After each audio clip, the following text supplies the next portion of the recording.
So if you are, let's say, a 5% shareholder of a company, त्यो केसमा कम्पनीले कमाएको पैसामा पनि तपाईको हक 5% को हुन्छ, कम्पनीले डिस्ट्रिब्युट गर्ने डिभिडेन्डमा पनि तपाईको 5% को हक रहन्छ। सो बेसिकली शेयर भनेको कम्पनीको पार्टी भयो। What is a share market? Share market भनेको basically it is an organized exchange, हैन, where just like any other market, share market मा चाहिँ नि सामानको सट्टामा शेयर्सहरु खरिद बिक्री हुन्छन्। सो यसलाई चाहिँ हामी एक्सचेन्ज, स्टक एक्सचेन्ज भन्छौं र this is a very organized market किन भन्दाखेरि यसको rules are clearly defined. Rules defined भएको हुनाले buyer र seller they have certain assurance कि मैले शेयर किन्दाखेरि मैले शेयर पाउँछु र शेयर बेच्दाखेरि मैले पैसा पाउँछु भनेर। सो यसमा एम्बिग्युटी रहँदैन। त्यसले गर्दा share market is a very close analogy to a perfect market competition, जुन चाहिँ हामी पर्फेक्ट मार्केटको कुरा गर्छौं नि, where there are numerous buyers and numerous sellers and price discovery एकदमै एफिसिएन्ट हुन्छ। So share market is the closest example of a efficient market.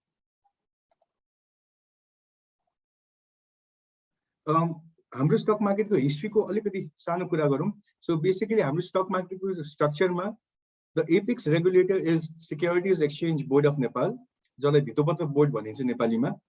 अनि 1976 मा चाहिँ सिक्युरिटीज एक्सचेन्ज सेन्टर भनेर सरकारले स्थापना गरेको थियो। त्यो बेलामा चाहिँ सिक्युरिटीज एक्सचेन्ज सेन्टर भनेको ओभर द काउन्टर मार्केट थियो, जहाँ शेयर होल्डर्सले गएर आफ्नो शेयर सिक्युरिटीज एक्सचेन्ज सेन्टरलाई दिन्थे, मेरो शेयर बेच्नु पर्यो भनेर, अनि कोही बायरले आएर सिक्युरिटीज एक्सचेन्ज सेन्टरबाट त्यो शेयर्स किन्थे। त्यसपछि सिक्युरिटीज एक्सचेन्ज सेन्टरलाई 1994 मा नेपाल स्टक एक्सचेन्ज लिमिटेडमा कन्भर्ट गरियो with major holding of the government. अनि त्यसपछि नेप्सेले 1994 मा स्टार्ट गर्दाखेरि we had a open outcry system. So I think perfect analogy तपाईहरुले बुझाउनलाई ओपन आउट क्राई भनेको के हो भन्दाखेरि, if you have seen the movie Guru, हैन, सो गुरुमा अभिषेक बच्चन एउटा सीन छ जहाँ उ एउटा त्यो कपडाको मार्केटमा चेयरको माथि उभिएर, हैन, he is shouting, हैन। So basically open out cry भनेको त्यही थियो कि हामी स्टक एक्सचेन्जमा गएर we used to shout यो शेयर किन्ने यो शेयर बेच्ने भनेर। So that is how the trading started in Nepal Stock Exchange. Then we moved on to semi-automated trading system in 2007. Semi-automated भन्नाले the trading platform was automated, so we could now trade on computers, but then settlement भनेको चाहिँ त्यो share को actual transfer चाहिँ त्यो बेलामा पनि physically हुन्थ्यो। So that's why we call it semi-automated trading system. Fully automated trading system, NEPSE online trading system चाहिँ 6 November 2018 मा launch भएको थियो। So basically what this did was, त्यो NEPSE को semi-automated system लाई wide area network बाट निकालेर internet मा हाल्दियो, so that every user, every investor can have access to the market. अनि 2015 मा 2014-15 मा जुन बेला शेयर्स लाई डिमेटेरियलाइज गर्नलाई नेपालमा स्टार्ट गरियो, त्यसपछि the settlement also started becoming automated. So from 2018 we can say that actual full automation in Nepalese capital market happened. Small stats, basic stats, 20th May, that is yesterday, हिजो सम्ममा नेपालमा listed कम्पनीजहरु 235 listed companies थिए, stock ब्रोकर्सहरु 50 छन्, depository participants भनेको तपाईको demat account तपाई जहाँ खुल्नुहुन्छ, depository participants 78 छन्, क्लियरिङ मेम्बर्स 50 छन्। क्लियरिङ मेम्बर्सको बारेमा म पछि अलिकति एक्सप्लेन गरौँला। अनि हाम्रो मार्केट क्यापिटलाइजेसन 3.72 ट्रिलियन रुपीस छ। This is 13th May को डेटा, because weekly डेटा आउँछ यसको। अनि मार्केट क्याप टु जीडीपी हेर्ने हो भने 1.55 छ। So basically what this means is नेपालको टोटल ग्रस डोमेस्टिक प्रोडक्ट भन्दा पनि धेरै, हैन, 55% धेरै नेप्सेको मार्केट क्यापै भइसकेको छ। So value of the shares in our market. Now we move on to capital markets को basically structure के हो र how can you trade, हैन, अब तपाई कसरी जान्नुहुन्छ भनेर। So capital markets भित्र basically broadly classify गर्ने हो भने एउटा प्राइमरी मार्केट हुन्छ। So primary market भनेको where shares are issued, shares र securities are basically the same thing, right? So where shares are issued for the first time. So कुनै कम्पनीले आफ्नो शेयर पब्लिकलाई बेच्ने हो भने उ आईपीओ को थ्रु जान्छ। सो आईपीओ भनेको इनिशियल पब्लिक अफरिङ हो। त्यस्तै कुनै एक्जिस्टिङ कम्पनी जो अलरेडी लिस्टेड छ नेपाल स्टक एक्सचेन्जमा, उसले फेरि कुनै नयाँ सेयर जारी गर्नु पर्यो भने, नयाँ सेयर होल्डर्सलाई सेयर दिनु पर्यो भने उसले further public offering which is FPO जारी गर्छ। र त्यही कम्पनीले फेरि एक्जाम्पल उसले राइट सेयर इस्यु गर्नु पर्यो भने, एक्जिस्टिङ सेयर होल्डर्सलाई फेरि सेयर इस्यु गर्न मन लाग्यो भने उसले राइट सेयर इस्यु गर्छ। सो तपाईँ एज अ इन्भेस्टर तपाईँ क्यापिटल मार्केटमा छिर्दाखेरि you have a primary market where you can buy shares in IPO, FPO, rights. त्यस्तै सेकेन्डरी मार्केट हुन्छ। सेकेन्डरी मार्केट भनेको जुन प्राइमरी मार्केटमा इस्यु भएको शेयर्सहरू हुन्छ त्यसलाई खरिद बिक्री गर्ने बजारलाई दोस्रो बजार भनिन्छ, सेकेन्डरी मार्केट। नेपालको केसमा NEPSE is the secondary market. We only have one exchange in Nepal, which is Nepal Stock Exchange. So the trading which happens at NEPSE हैन त्यो चाहिँ दोस्रो बजार हो। Now, things that you should know before trading at NEPSE. So market timings को कुरा गरौँ।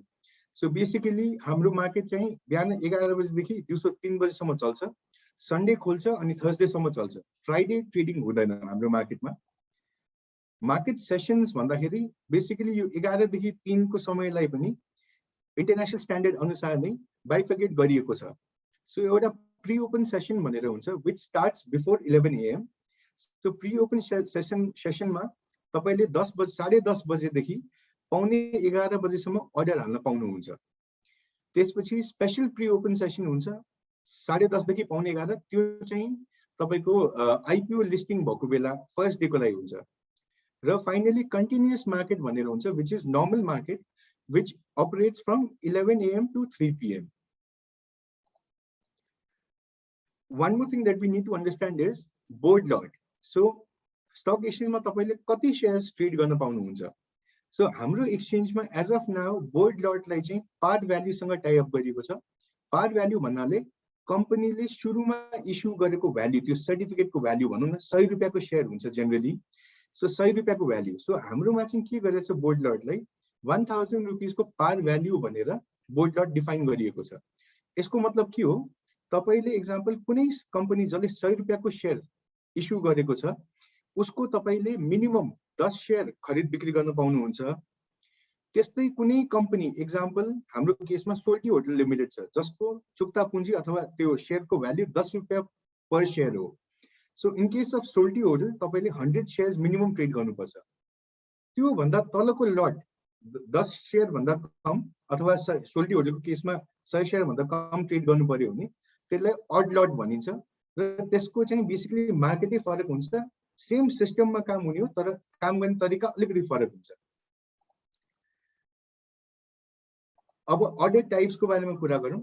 So basically obviously you can have, तपाईले बाई अर्डर राख्न पाउनुहुन्छ, सेल अर्डर राख्न पाउनुहुन्छ, तपाईले लिमिट अर्डर राख्न पाउनुहुन्छ र मार्केट अर्डर्स।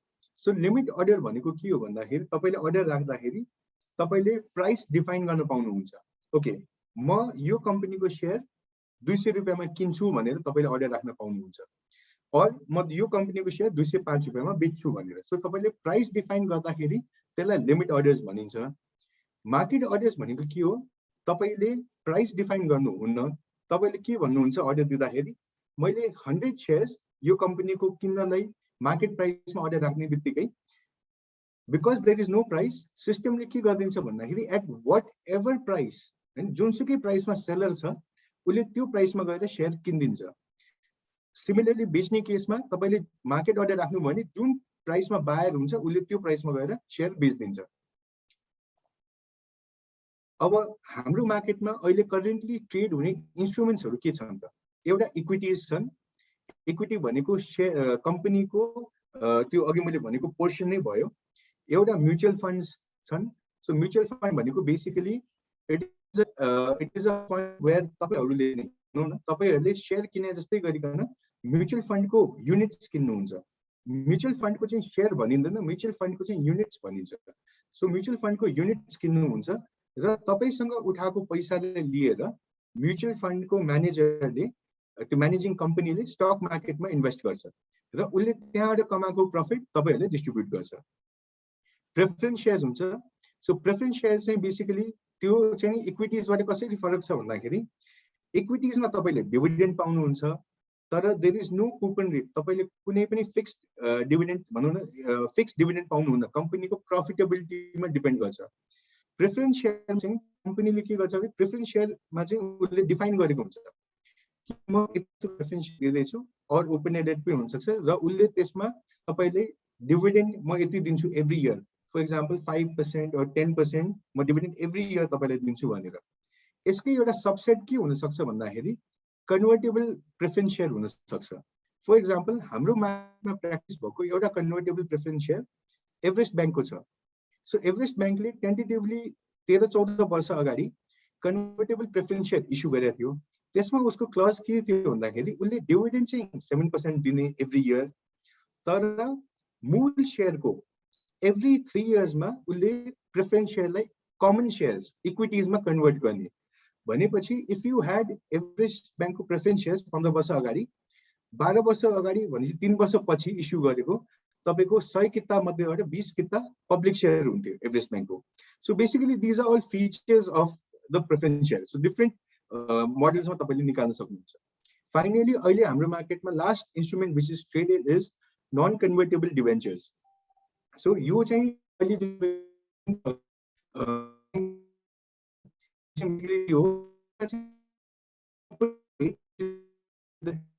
इज फिक्स हैन, यो बन्ड मार्केट हो हाम्रो। So interest rate is fix, अनि यसको इन्ट्रेस्ट पेमेन्ट चाहिँ अहिले सेमी एनुअली हुन्छ। सो एभ्री 6 महिनामा तपाईले इन्ट्रेस्ट पाउनुहुन्छ। सो प्रोबेबली तपाईले एउटा कुरा सोच्नु होला कि जुन इन्स्ट्रुमेन्टमा फिक्स्ड इन्ट्रेस्ट रेट पाइन्छ त्यो किन मार्केटमा चाहियो, त्यसको प्राइस त माथि तल हुन सक्दैन होला। तर के हुँदो रहेछ भन्दाखेरि तपाईले डिबेन्चर, फर एक्जाम्पल तपाईले 10% कुनै 10% को इन्ट्रेस्ट दिने डिबेन्चर किन्नु भयो, र ओभरअल ब्याङ्किङ इन्डस्ट्रीको fixed deposit rates let's say 7% मा आयो भने तपाईको डिबेन्चर त एकदम भ्यालुएबल भयो नि हैन, 10% त कसैले दिदैन। सो इन दैट केस तपाईको डिबेन्चरको प्राइसै बढेर जान्छ। सिमिलरली ओभरअल मार्केटको इन्ट्रेस्ट रेट बढ्यो भने लेट्स से 14% इन्ट्रेस्ट रेट पुग्यो भने तपाईको डिबेन्चर को भ्यालु घट्छ हैन, which effectively shows in the price of the debenture. Finally validity को अप्सन्सहरु हुन्छ हामीले अर्डर राख्दाखेरि। सो भ्यालिडिटीमा you can have a day order. Day order भनेको तपाईले हालेको order it is only carried for that single day. अर्को is GTC which is good till cancelled. So obviously as the name suggests जबसम्म तपाईले cancel गर्नुहुन्न तबसम्म the order will stay. Good till date भन्नाले तपाईले एउटा डेट डिफाइन गर्न सक्नुहुन्छ, त्यो डेटसम्म त्यो अर्डर क्यारी गरिन्छ। AON which is all or none. So AON मा के हुन्छ भन्दाखेरि तपाईले लेट्स से 100 शेयर्स बाइ गर्नलाई अर्डर राख्नु भयो भने ठ्याक्कै 100 शेयर्स आउने भयो भने मात्र अर्डर एक्जिक्युट हुन्छ, अदरवाइज अर्डर एक्जिक्युट हुँदैन, तपाईको कारोबार हुँदैन। तपाईको अर्डर तर बसिरहन्छ। जुन बेला 100 शेयर ठ्याक्कै आउने हुन्छ त्यो बेलामा सिस्टमले अटोमेटिकली 100 शेयर्सको तपाईले ट्रेडिङ गरेर दिदिन्छ। अर्को immediate or cancel. Immediate or cancel भनेको as the name suggest again IOC orders. सो यसमा तपाईले अर्डर राख्नुहुन्छ, जति ट्रेड हुन्छ तुरुन्तै हुन्छ, जति ट्रेड स्प्लिट सेकेन्डमै हुन्छ, अनि भएन भने अर्डर क्यान्सल भइहाल्छ, रिमेनिङ अर्डर क्यान्सल हुन्छ। Finally FOK orders which is fill or kill. Fill or kill को मतलब के हो, this is a mixture of AON and IOC। यसमा चाहिँ तपाईले 100 किताको अर्डर हाल्नु भयो भने त्यही इन्स्टेन्समा 100 किता पुरै फिल हुने भयो भने अर्डर एक्जिक्युट हुन्छ। यदि लेट्स से 99 शेयर्स मात्र अवेलेबल छ भने पनि तपाईको अर्डर त्यही बेलामा क्यान्सल भइहाल्छ, because your order could not be fulfilled completely. Now अब तपाईले स्टक मार्केटको बेसिक्स बुझ्नुभयो, अब तपाईले स्टार्ट गर्नको लागि के गर्ने त? सो सबैभन्दा पहिला तपाईले स्टार्ट गर्नको लागि डीम्याट अकाउन्ट्स खोल्नुपर्छ। सो डीम्याट अकाउन्ट भनेको बेसिकली तपाईले बुझ्नलाई के गर्नुस् भन्दाखेरि तपाईले मल्टी करेन्सी बैंक अकाउन्ट भनेर सम्झिनुस्।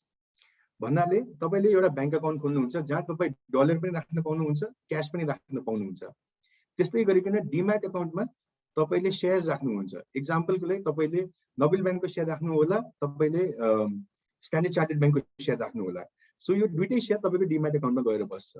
तपाईले स्टेटमेन्ट माग्नु भयो अथवा स्टेटमेन्ट अनलाइन हेर्नु भयो भने तपाईको डीम्याट अकाउन्टमा डेबिट क्रेडिट हुन्छ। सो तपाईले जुन बेला शेयर किन्नुहुन्छ तपाईको डीम्याट अकाउन्ट त्यो कम्पनी र त्यति शेयरले क्रेडिट हुन्छ, र तपाई जुन बेला शेयर बेच्नुहुन्छ तपाईले त्यो बेला आफ्नो अकाउन्टबाट डेबिट एन्ट्री गराउनुपर्छ।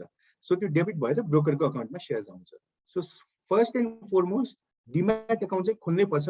तपाईले प्राइमेरी मार्केटमा इन्भेस्ट गर्ने हो त्यसको लागि पनि चाहिन्छ, सेकेन्डरीको लागि पनि चाहिन्छ। सेकेन्डली तपाईले डिम्याट अकाउन्ट खोलिसकेपछि मेरो शेयरको अकाउन्ट पनि लिनु पर्यो। यो मेरो शेयर भने बेसिकली तपाईको डिम्याट अकाउन्टको अनलाइन एक्सेस हो। सो यसमा तपाईले डिम्याट अकाउन्टमा भएका शेयर्सहरू हेर्न पाउनुहुन्छ, तपाईको पोर्टफोलियोको भ्याल्यु हेर्न पाउनुहुन्छ, तपाईले आईपीओ को लागि शेयर्स पनि मेरो शेयरबाटै अप्लाई गर्नुहुन्छ, तपाईले शेयर बिक्री गरेको तपाईले मेरो शेयरबाटै ब्रोकरलाई ट्रान्सफर गर्न पाउनुहुन्छ। सो मेरो share is very important. So मेरो शेयर पनि कम्पल्सरीली लिनै पर्छ हामीले। फाइनली तपाईको डिम्याट अकाउन्ट र मेरो शेयरको अकाउन्ट खोलिसकेपछि तपाईले ब्रोकर कहाँ ट्रेडिङ अकाउन्ट खोल्नुहुन्छ। सो ट्रेडिङ अकाउन्ट खोल्नको लागि बेसिकली तपाईको एउटा केवाईसी फर्म भरेर ब्रोकरलाई दिनु पर्यो। ब्रोकरले त्यो भेरिफाई गर्छ, डकुमेन्ट्सहरु सबै ठीक छ भने उसले एउटा ट्रेडिङ अकाउन्ट खोलिदिन्छ। तपाईसँग दुईटा अप्सन रहन्छ, अनलाइन अकाउन्ट खोल्ने कि अफलाइन गर्ने। अनलाइन भन्नाले बेसिकली तपाईले आफै ट्रेडिङ गर्ने, तपाईले आफै अर्डर्स राख्ने। अफलाइन भन्नाले तपाईले ब्रोकरलाई फोन गरेर, इमेल गरेर, मेसेज गरेर अर्डर्स दिने। सो बेसिकली ब्रोकरले तपाईको बिहाफमा मार्केटमा अर्डर्स राखिदिने। अफलाइन अकाउन्ट भने त्यो हो। तपाईले अनलाइन लिइसकेपछि पनि तपाई कुनै बेला एक्सेस लेट्स से इन्टरनेट एक्सेसमा हुनुहुन्न हैन भने पनि you can still call up the broker and pass on the orders to the broker. The broker can still place your orders. अब CDS and DMAT accounts basically. So DMAT account को बारेमा मैले briefly अघि भनेको थिएँ। So DMAT account भने त अब तपाईको सम्पत्ति कहीँ बस्या हो नि त हैन। सो तपाईको सम्पत्तिको मेन कस्टोडियन को हो। जस्तै कि तपाईले बैंकमा पैसा राख्नुहुन्छ, सो एउटा कस्टोडियन त तपाईको बैंक भयो, तर त्यसको रेगुलेसन्सहरु बनाइदिने, तपाईको पैसा सेफ छ भनेर इन्स्योर गरिदिने काम नेपाल राष्ट्र बैंकको हो, सेन्ट्रल बैंकको। त्यस्तै गरिकन डिम्याट अकाउन्ट तपाईले भेरियस डिपोजिटरी पार्टिसिपेन्ट्स का खोल्नुहुन्छ र त्यसलाई इन्स्योर गर्न कि तपाईको सम्पत्ति सिक्योर छ है भन्ने कुराको जिम्मेवारी लिने चाहिँ सीडीएस हो, central depository services, CDS and clearing limited Nepal. CDS is a fully owned subsidiary, wholly owned subsidiary of Nepal Stock Exchange. So तपाईले हेर्नुहुन्छ भने नेपाल स्टक एक्सचेन्ज सरकारी स्वामित्वको कम्पनी, CDS नेपाल स्टक एक्सचेन्जको स्वामित्वको कम्पनी भनेपछि indirectly the government is involve हैन। So सबै ठाउँमा तपाईले रिस्क कम होस् भनेर नेप्से र CDS छन्। It is basically custodian for shares and other assets such as bonds, debentures etcetera है। अनि अब CDS ले नै तपाईको डिम्याट अकाउन्ट त खोल्ने हैन। CDS ले के गर्छ भन्दाखेरि अघि मैले डिपोजिटरी पार्टिसिपेन्ट 78 छ भनेको मतलब CDS ले 78 कम्पनीजलाई उसले एजेन्सी जस्तो दिएको छ कि तपाईहरुले डिम्याट अकाउन्ट खोल्न पाउनुहुन्छ। यसमध्येबाट 78 मध्येबाट मेजोरिटी स्टक ब्रोकर्स आफै छन्। सो हामी एज ब्रोकर्स जसले डीपी को लाइसेन्स लिएको छ उसले तपाईहरुको डिम्याट अकाउन्ट खोल्न पनि पाउँछ, तपाईको डिम्याट अकाउन्टको सबै एक्टिभिटिज गर्न पाउँछ। त्यस्तै गरिकन बैंक्स पनि छन् यसमा र मर्चेन्ट बैंकर्स पनि छन्। तपाईको अर्को एउटा CDS को एजेन्ट भनेको क्लियरिङ मेम्बर्स हुन्छन्। सो क्लियरिङ मेम्बर्सको काम भनेको चाहिँ बेसिकली शेयर बजारमा भएको कारोबारको राफसाफ गर्ने भन्नाले बेचेको मान्छेसँग शेयर लिने, किनेको मान्छेसँग पैसा लिने, सेटलमेन्ट गराउने। नेपालको केसमा चाहिँ 85 जना स्टक ब्रोकर्स क्लियरिङ मेम्बर्स छन्। तर तपाईले इन्टरनेशनल प्र्याक्टिस हेर्नुहुन्छ भने clearing member itself is a different industry, it can be a different industry, एउटा पुरै रेभेन्यू मोडलले बेग्लै हुन्छ। So brokers might not want to हैन क्लियरिङ सर्भिसेस म दिन चाहन्न पनि भन्न पाउँछ विदेशमा। फाइनली डिम्याट अकाउन्ट्स मैले अघि भनिहालेँ हैन। So accounts at DPs which hold the shares of shareholders. In between all of this तपाईहरुको केही क्वेरी छ भने I would request तपाईहरु प्लिज chat box मा लेखिदिनु होला or hold on to your queries. Question answer session मा we'll get back to the queries. Now अब हामीले डिम्याट अकाउन्ट पनि खोल्यौं, ब्रोकर अकाउन्ट पनि खोल्यौं, अनलाइन पनि लियौं, सबै गर्यौं। अब कारोबार कसरी गर्ने त? कारोबार गर्नको लागि बेसिकली दुईटा पार्टी त मिनिमम चाहियो, कोही किन्ने मान्छे चाहियो, कोही बेच्ने मान्छे चाहियो र स्टक ब्रोकर चाहियो। सो अफलाइन कस्टमर्सले स्टक ब्रोकरलाई अर्डर्स दिन्छन्, ब्रोकरले त्यो अर्डर लगेर TMS भनेको ट्रेड म्यानेजमेन्ट सिस्टम हो, which is also called OMS, order management system. So brokerले त्यो orders TMS or OMS मा प्लेस गरिदिन्छ तपाईको बिहाफमा। If you are online customer, then तपाईले डाइरेक्टली अर्डर टिएमएस मा हाल्न पाउनुहुन्छ। तर यसमा मैले यो फिगरमा डाइरेक्टली देखाए तापनि तपाईको भित्रबाट चाहिँ the orders are being routed through the stock brokers system भनेपछि यो टिएमएस स्टक ब्रोकरको हुन्छ। फाइनली यो टिएमएस मा आएका सबै अर्डर्सहरु म्याचिङ इन्जिनमा जान्छ। म्याचिङ इन्जिन भनेको basically is the brain and heart of the stock exchange. So matching engine is the main software जसले चाहिँ डिफरेन्ट अर्डर्सलाई लिएर उनीहरुको डिफरेन्ट क्राइटेरियाज, कुनै अर्डर एओएन होला, कुनै एफओके होला, कुनै गुडविल क्यान्सल होला, कुनै बाई हो, कुनै सेल हो, सबै अर्डरलाई लिएर एउटा लजिकमा उले ट्रेड गराइदिन्छ। सो ठ्याक्कै तपाईले कुनै कसैले सयकिता बाई अर्डर हाल्यो लेट्स से एट 500 रुपीस, कसैले सेल अर्डर हाल्यो भने त्यो अर्डर्स दुईटै म्याचिङ इन्जिनमा जान्छ। म्याचिङ इन्जिनले त्यो अर्डरलाई एक्जिक्युट गरिदिन्छ। त्यो अर्डर एक्जिक्युट भइसकेपछि सेटलमेन्ट प्रोसेस को बारेमा बेसिकली बुझाइदिन्छु। सो सेटलमेन्ट प्रोसेसमा के हुन्छ भन्दाखेरि T+0, सो T+0 भन्नाले ट्रेड डेटलाई मानिन्छ। So basically this is stock मार्केटको जार्गन, T+0, T+1, T+2 हैन। सो T+0 भनेको एक्जिक्युसन अफ द ट्रेड हुन्छ। T+0 र T+1 मा बायर्स जसले शेयर किनेको छ they have to make payments to the brokers, र जसले शेयर बेच्नु भएको छ उहाँहरूले ब्रोकरलाई शेयर ट्रान्सफर गरिदिनु पर्छ आफ्नो ब्रोकरको पुल अकाउन्टमा। सो तपाईले मेरो शेयरबाट शेयर ट्रान्सफर गरिदिनु पर्छ T+0 रातिदेखि लिएर T+1 भित्रमा। T+2 मा सीडीएस ले 12 बजे दिउँसो 12 बजे सेटलमेन्ट साइकल रन गर्छ। सेटलमेन्ट साइकल रन गरिसकेपछि once the settlement cycle is over, CDS ले जुन ब्रोकरले शेयर किनेका छन् उनीहरूलाई उले शेयर्स पठाइदिन्छ उसको ब्रोकरको डिमैट अकाउन्टमा, र जसले शेयर बेचेको छ उसको बैंक अकाउन्टमा पैसा पठाइदिन्छ। फाइनली T+2 देखि स्टार्ट भएर after the settlement process ends, brokers will then start sending जसले शेयर किनेको छ उहाँको अकाउन्टमा शेयर्स पठाइदिने, र जसले शेयर बेच्नु भएको छ उहाँको अकाउन्टमा उहाँको बैंक अकाउन्टमा पैसा पठाइदिने, सेलिङको पैसा पठाइदिने। So basically this is our settlement process. Now internally the settlement process happens such that त्यो matching engine ले trade file generate गर्छ हैन कि कति shares को कारोबार भयो भनेर। So matching engine ले त्यो फाइल CDS लाई दिन्छ। CDS ले buying broker लाई इन्फर्म गर्छ ओके ल तपाईले यति शेयर किन्नु भएको छ, तपाईको यति पैसा तपाईले तिर्नु पर्छ, र उले सेलिङ ब्रोकर लाई तपाईले यति शेयर बेच्नु भएको छ, तपाईले यति शेयर्स को डेलिभरी दिनु पर्छ है भनेर खबर गर्छ। और सिस्टममा आउँछ त्यो रिपोर्ट। त्यसपछि बाइङ ब्रोकरले आफ्नो क्लाइन्टलाई इन्फर्म गर्छ बिल बनाएर कि sir please make the payment. Selling ब्रोकरले आफ्नो क्लाइन्टलाई अगेन इन्फर्म गर्छ कि please transfer the shares to our demat account, ब्रोकरको डिमैट अकाउन्ट। ब्रोकरको demat account is also known as pool account.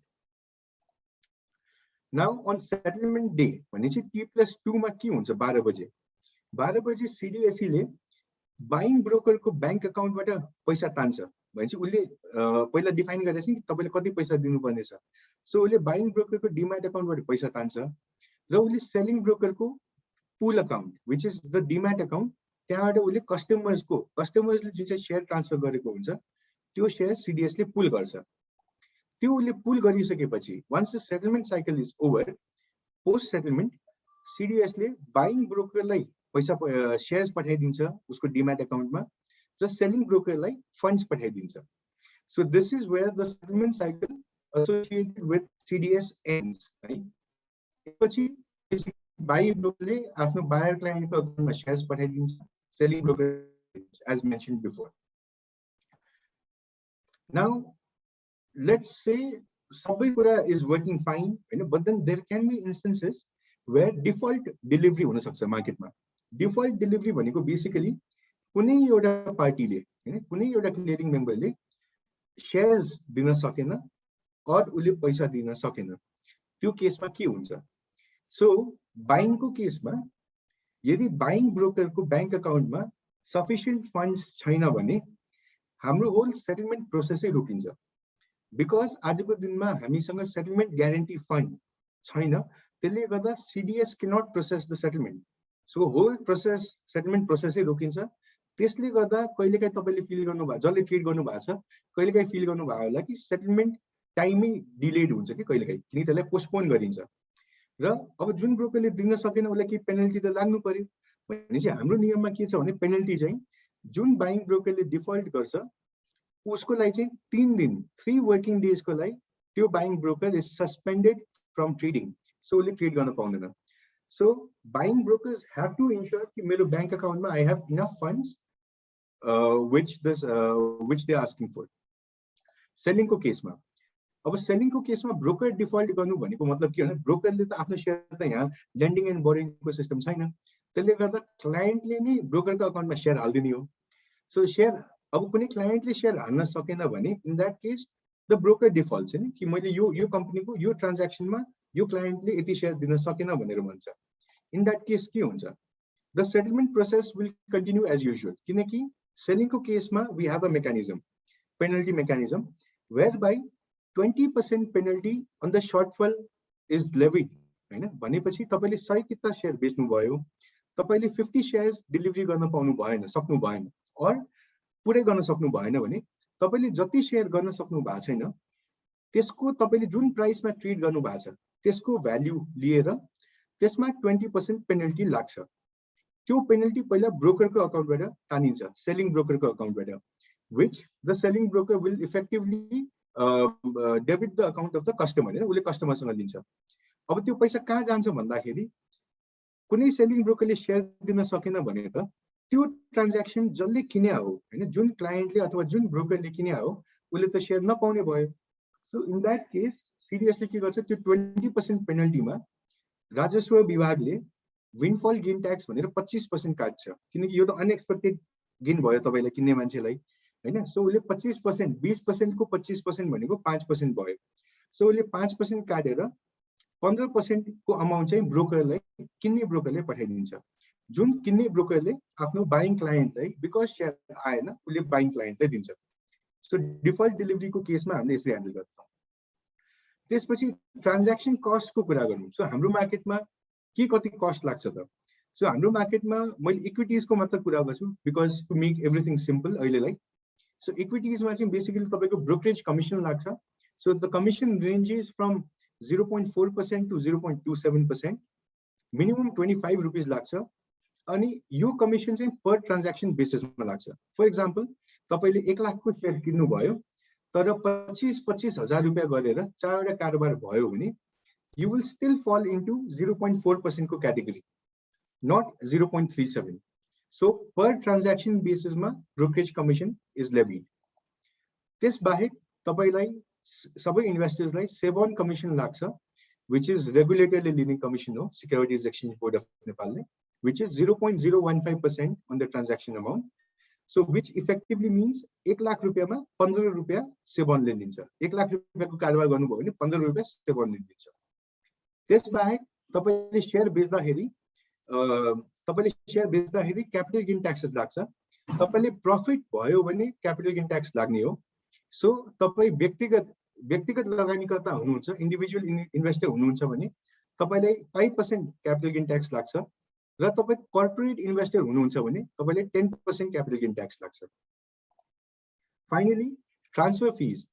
So तपाईले शेयर खरिद गर्दाखेरि और बिक्री गर्दाखेरि तपाईको डीमैट अकाउन्टबाट शेयर डेबिट और क्रेडिट हुन्छ, त्यसको लागि ट्रान्सफर फीज लाग्छ, which is 25 rupees per company per day. यसको मतलब के हो, तपाईले एउटा कंपनीको 10 वटा कारोबार गरेर शेयर किन्नु भयो भने पनि तपाईको 25 रुपैयाँ नै लाग्छ, किनकि एउटा मात्र कंपनी हो त्यो दिनमा। तपाईले 4 वटा कारोबारमा 4 वटा कंपनीको शेयर किन्नु भयो भने 25 into 4 रुपैयाँ 4 लाग्छ भने 100 रुपैयाँ लाग्ने भयो। So basic structure of the market, transaction cost, settlement process you जम्मै बुझाएँ। अब I would like to hand over a small demo to हाम्रो ट्रेडिङ डिपार्टमेन्टमा सौरभ अग्रवाल हुनुहुन्छ। म उहाँलाई यो लाइभ डेमोको लागि रिक्वेस्ट गर्छु। If the host can also allow sharing the screen of Saurav, please. सौरभले डेमो दिनुहुन्छ।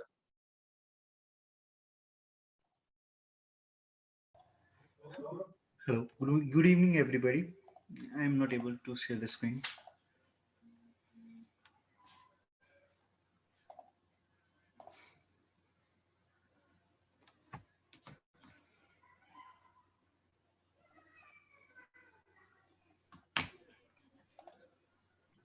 Can you share now? Yes, I am sharing it.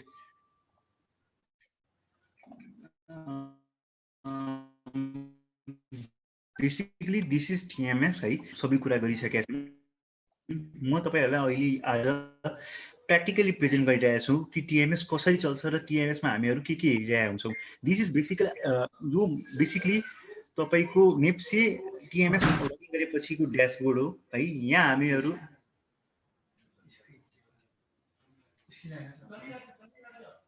है यो बेसिकली नर्मल नेप्सी टिएमएस ड्यासबोर्ड हो है। यहाँ हामीहरू थुप्रै कुरा हेर्न सक्छौँ।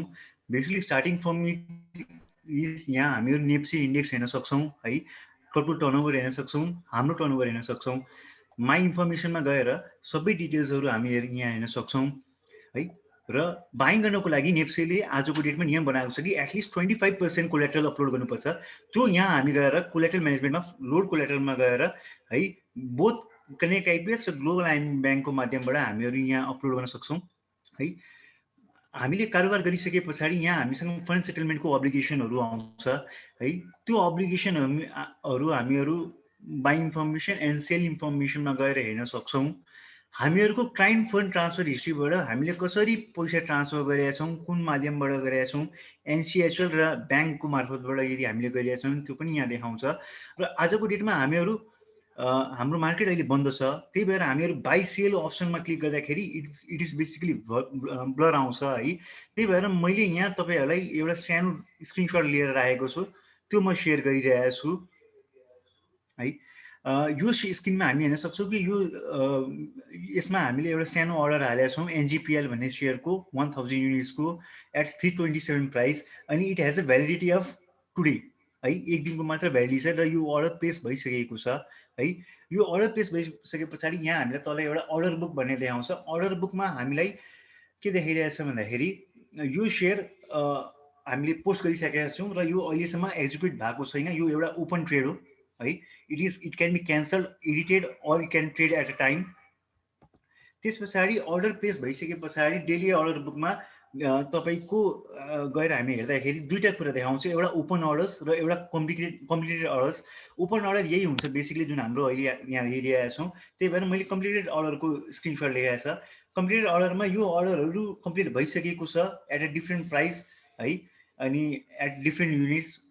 त्यही भएर यो अर्डर प्लेस भइसकेको छ र यो अर्डर एक्जिक्युट भइसकेको छ है। Coming back to the TMS screen, यहाँ हामी डेली ट्रेड बुकमा हाम्रो ट्रेडहरू हेर्न सक्छौँ। मार्केटमा गएर लाइभ मार्केटमा गएर हामीहरू मार्केटमा के कतिको प्राइस चलिरहेको छ सबै कम्पनीको एउटै लिस्टमा हामी हेर्न सक्छौँ है।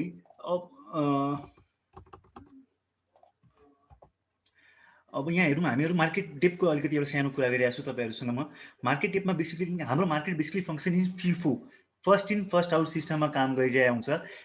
हरेक दिन मार्केटमा डिफ्रेन्ट कम्पनीहरूले प्राइस अर्डर गरिरहेको हुन्छ।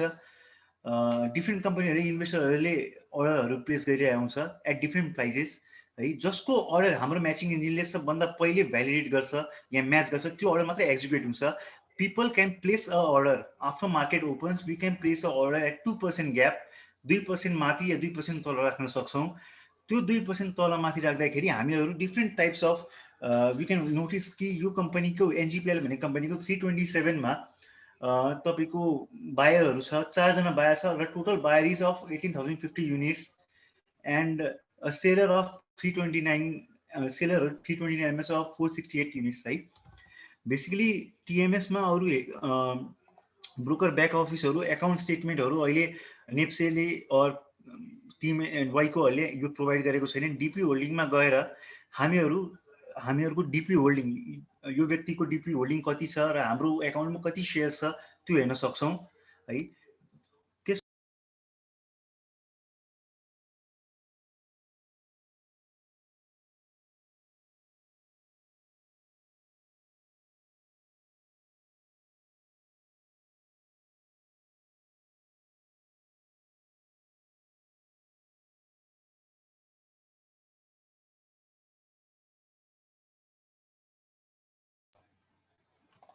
है। है। अब एउटा सानो कुरा हामीहरू मेरो सेयरको बारेमा गर्छौँ। मेरो share is basically online demat एकाउन्टको एक्सेस गर्नको लागि हामी मेरो सेयर चलाउँछौँ है। मेरो सेयर चलाएर हामीहरू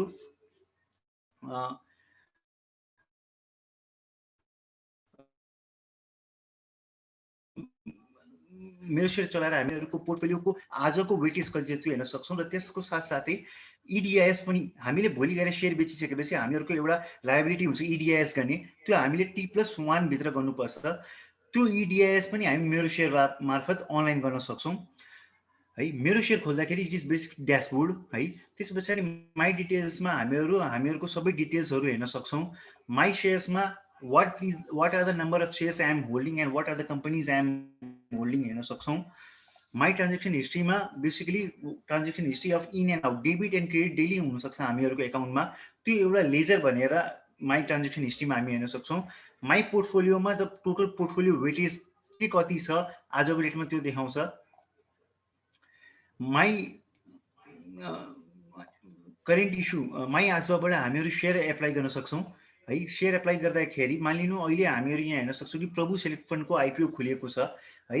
we can apply it here and by filling all the credentials we can apply for the IPO of the company.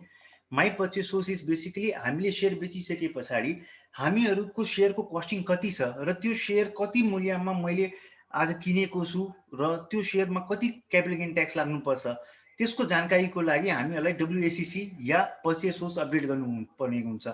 Purchase source update गर्नको लागि हामीले बेसिकली एउटा कम्पनीको नाम, जुन पनि कम्पनी हामीले बेचेको छौँ त्यो कम्पनीको नाम हालेर सर्च गर्दाखेरि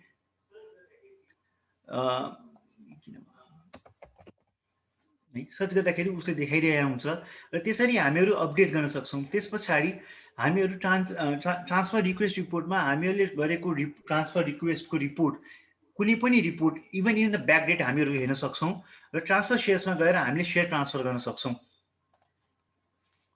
है। That's all I want to say about मेरो share and TMS। Basically it is basically यसमा के भन्न सकिन्छ भन्दाखेरि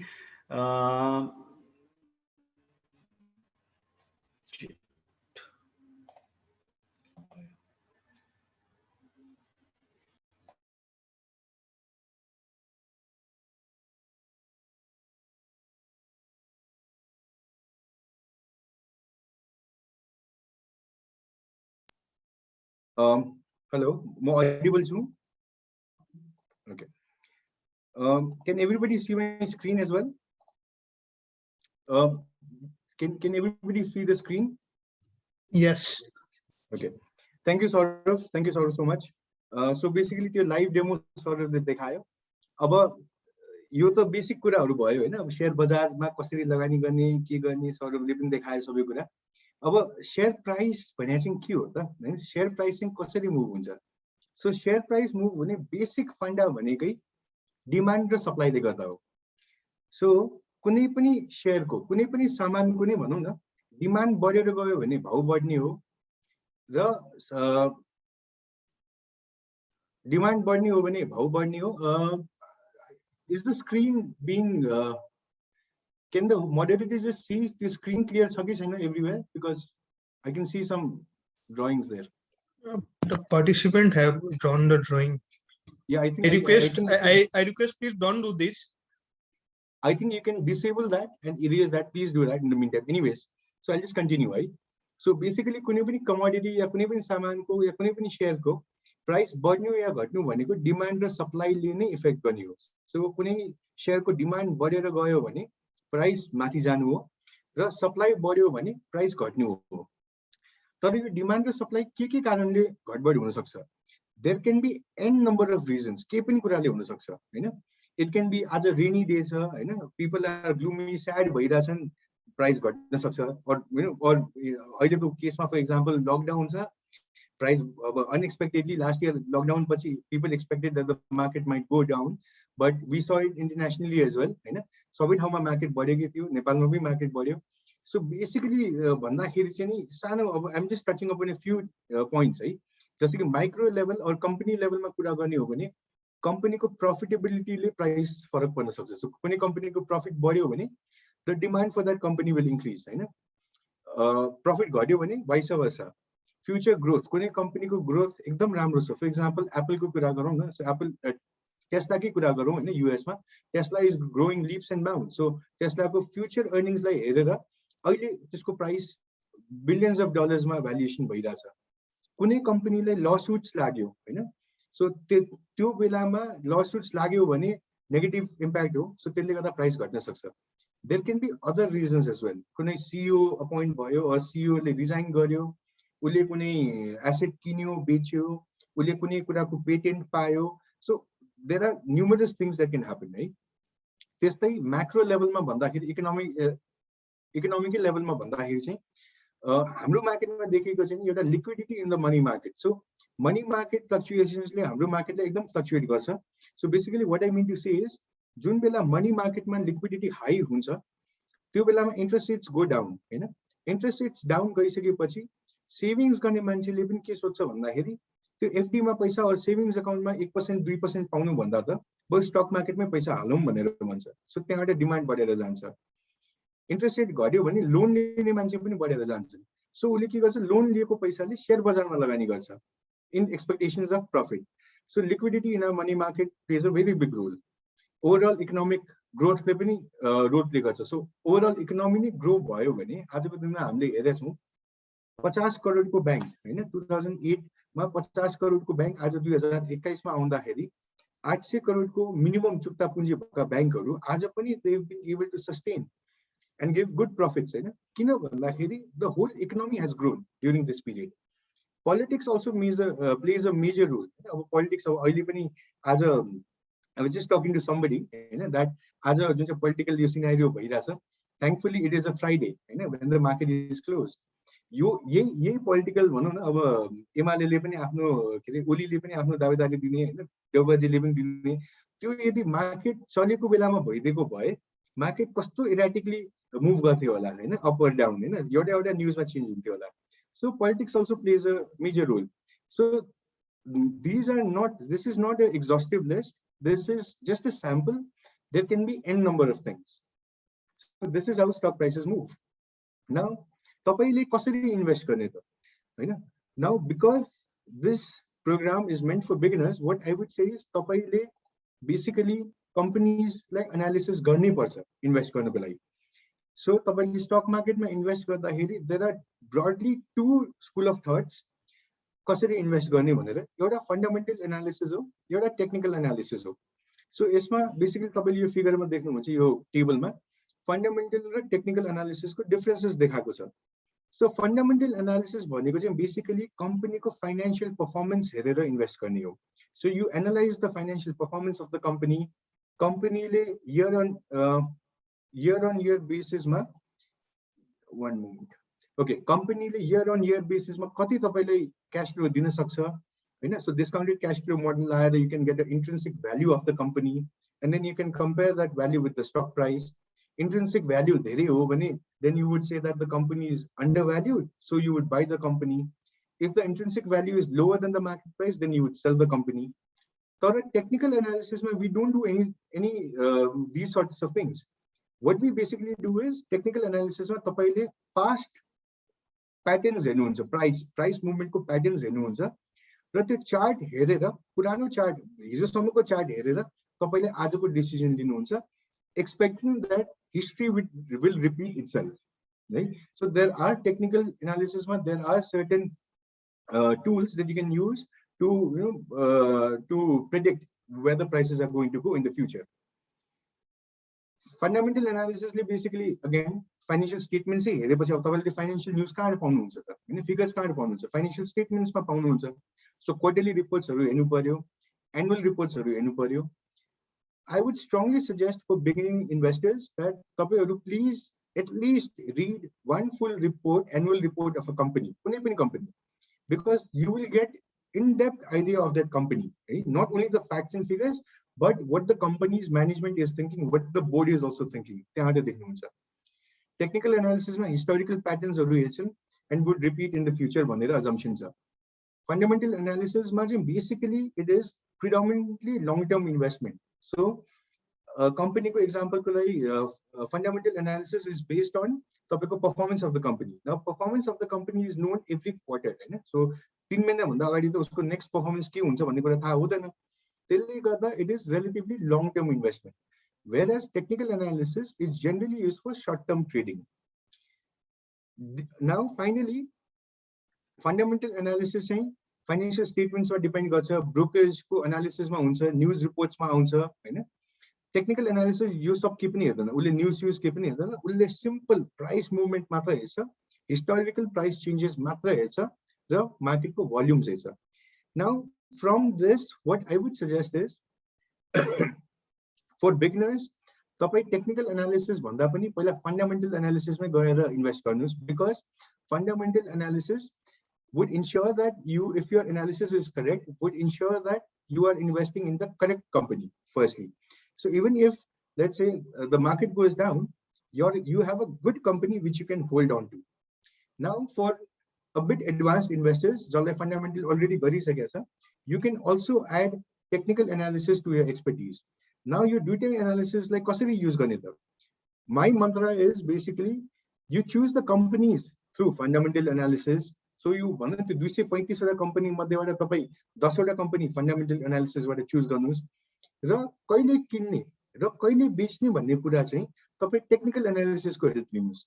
त्यो गर्नु भयो भने I think that would be a good mixture of investing in the market and successful investing in the market. Now, किन इन्भेस्ट गर्ने त? Why to invest in the market? So a few reasons for investing in the market is diversification. So you might have a business, you might have FDs, you might have bank accounts, deposits, you might have gold with you, you might have real estate with you, but you need to diversify. मेरो screen visible sir? Is my screen visible? No, it is not visible. Please reshare the screen. Na? Yeah, one moment. Is from the previous screen visible to you? No, Dai. Okay, I'll just go back to it once again, right? Just for everybody's sake. Yes, Dai. Yeah. So this was this the last screen that it was visible? Yes, Dai. Okay, so basically, these are the differences between fundamental and technical analysis. Now, finally, why to invest in the market? So diversify गर्न लागि हैन. So तपाईले gold mapping गर्नु भयो होला, real estate मा गर्नु भयो होला, सबै ठाउँमा गर्नु भएको छ. तर stock market is a very good alternative to invest. So as everybody says, don't keep all your eggs in one basket. त्यस्तै गरिकन stock market मा पनि आउनुस्. Secondly, power of compounding. So stock market मा के हुन्छ भन्दाखेरि, let's say if you're earning 15% or 20% every year on any asset, not only the stock market, you know, but then if that is every year, भनेपछि तपाईले 100 rupees invest गर्नुभयो, next year त्यसको 120 भयो, again 20% increment भयो भने 142 हुन्छ. So त्यसरी if you have a long term compounding, then believe me, 20% compounding for 20 years, your wealth will be enormous, right? This man. So for anybody who is interested, I think the screen is again messed up with. Can the moderator please clear the screen? Thank you so much. Okay, so and third thing is there is literally no barriers to entry or exit. तपाईले, for example, business गर्नु हुन्छ भने, example, if you want to start a new business, then you might need certain capital पहिला, हैन? Business idea capital सबै चाहियो. Market मा you can even enter with 5,000 rupees, 1,000 rupees, हैन? For that matter of fact. तपाईं gold किन्नु हुन्छ भने you would probably, you know, at least 1 ग्राम भयो पनि किन्नु हुन्छ होला. आजको दिनमा 1 ग्राम पाउँछ कि पाउँदैन I don't know, but 1 ग्राममै 10,000 रुपैयाँ tentatively पर्ला, हैन? तपाईले जग्गा किन्नु हुन्छ obviously, हैन? जग्गाको लागि त massive amount चाहियो, हैन?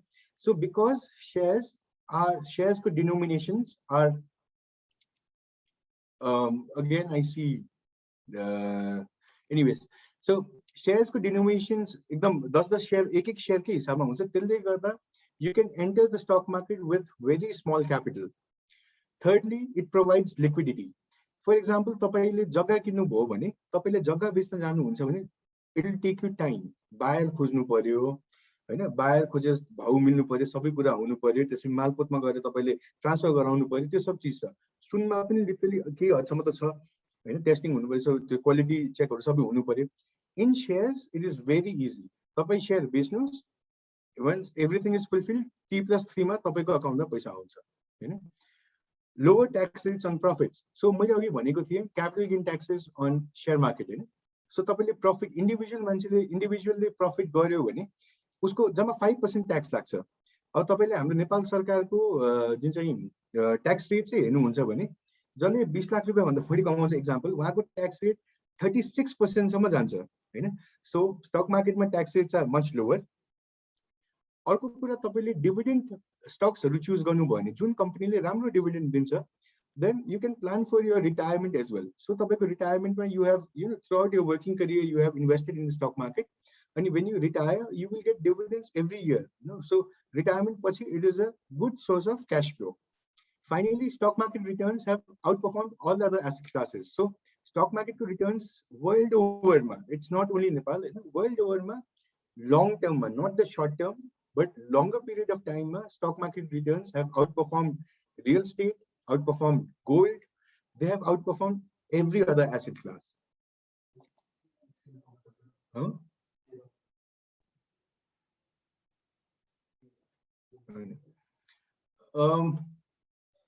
can the moderator kindly please because then nobody will be able to see the data right okay just to show you हैन मैले चाहिँ के गरेछु भने स्टक मार्केट रिटर्न्स को लागि चाहिँ नेपालको तपाईहरुलाई मैले म्युचुअल फन्ड को देखाएको छु बिकज मैले तपाईले एउटा कुनै कम्पनीको देखाए भने आई माइट बी बायस्ड हैन कि त्यो कम्पनीमा धेरै रिटर्न भएको थियो सो मैले त्यो देखाए भनेर सो बेसिकली म्युचुअल फन्डले चाहिँ आफ्नो पुरै फन्डको पैसा त स्टक मार्केटमा इन्भेस्ट गर्छ नि सो उले डाइभर्सिफाई गरेर धेरै फन्ड्स धेरै कम्पनीजको शेयर्सहरुमा उले इन्भेस्ट गर्छ सो यो पाँचवटा म्युचुअल फन्ड्सहरु व्हिच हैव मैच्योर्ड भन्नाले यिनीहरुको त्यो फन्डले आफ्नो युनिट होल्डर्सलाई प्रिन्सिपल अमाउन्ट पनि फर्काइसकेको कम्पनीजहरु हो यो सो म्युचुअल फन्ड्सहरु हो so example SIGS1 this was the first mutual fund Siddhartha investment growth scheme 1 यसले ड्युरिङ इट्स लाइफ साइकल उले 124% क्याश डिभिडेन्ड दिएको थियो शेयर होल्डर्सलाई र जुन बेला मेच्योर भएको थियो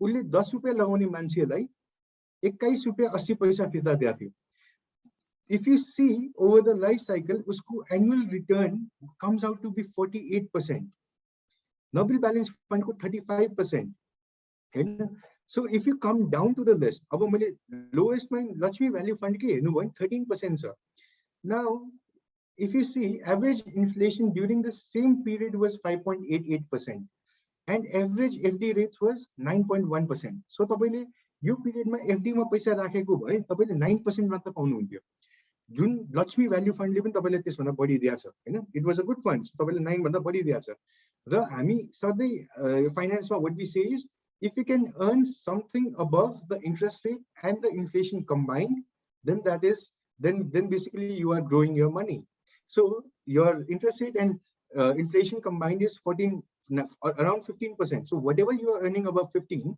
is your profit right?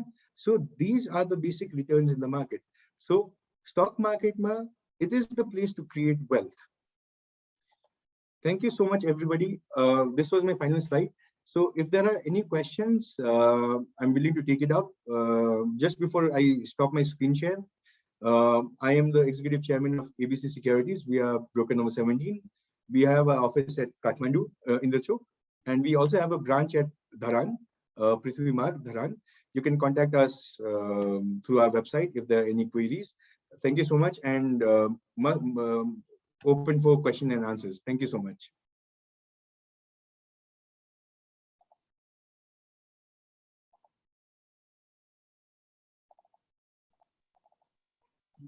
धन्यवाद नितेश जी एवं सौरभ जी उहाँहरूले अत्यन्त सरल एवं सरल तरिकाले शेयर मार्केट सम्बन्धी आधारभूत जानकारी प्रस्तुत गर्नुभएको छ सबैले यसबाट लाभ उठाउनुहुन्छ भन्ने हामीले विश्वास लिएका छौं अब हाम्रो क्वेरी सेसन सुरु हुन आँटेको छ प्लिज जोलाई जे क्वेरीज प्रश्नहरु छ आफ्नो च्याट बक्समा लेख्दिनु होला एन्ड प्लिज राम्रो क्वेशनहरु लेख्नु होला मजाक नगर्नु होला नितेशजीले छानेर एन्सर दिनेछन्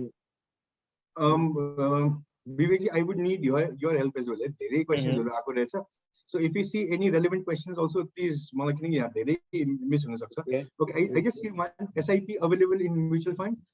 As of now छैन, mutual funds मा SIP available छैन नेपालमा. त्यसपछि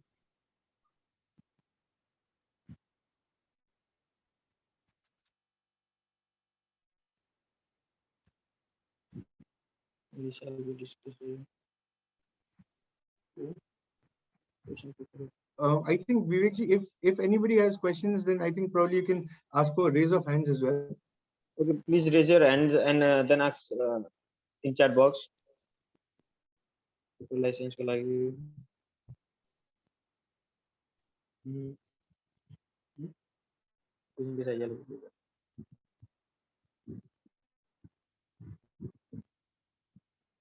एउटा क्वेशन छ, शेयर कर्नरिङ लिगल हो कि हैन? शेयर कर्नरिङ भन्नाले हरेक सेक्टरको हैन, जस्तो कि कमर्शियल बैंकमा नेपाल राष्ट्रिय बैंकले डिक्टेट गर्छ, इन्स्योरेन्स कम्पनीमा बीमा समितिले डिक्टेट गर्छ. सो कुनै व्यक्तिले कति % सम्म त्यो कम्पनीको शेयर होल्ड गर्न पाउँछ म्याक्सिमममा भन्ने कुरा उले त्यहाँले रेगुलेट गरेको हुन्छ. सो त्यसले गर्दा शेयर कर्नरिङको कुरालाई चाहिँ त्यहाँले एड्रेस गरिन्छ. त्यो लिमिट सम्म तपाईले शेयर किन्नु भएको छ भने त there is no issue.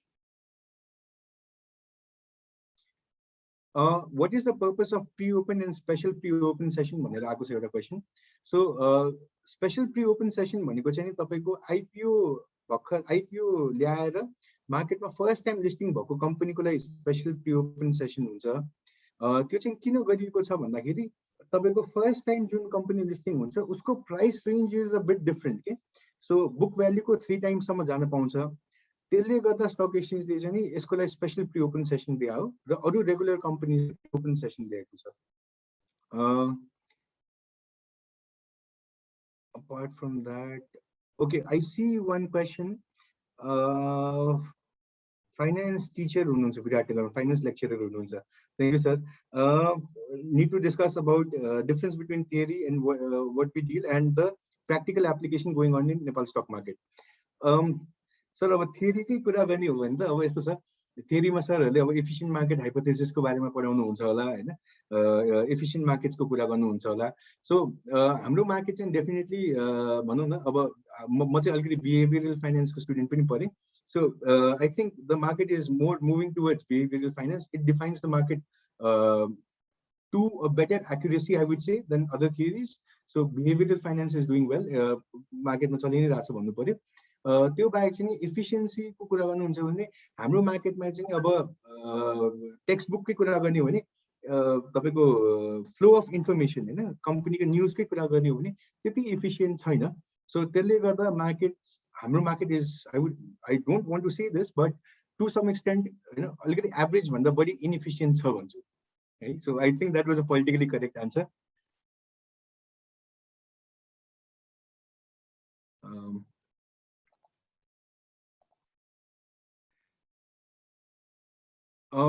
I am not taking any questions regarding specific companies. Right? Please don't mind.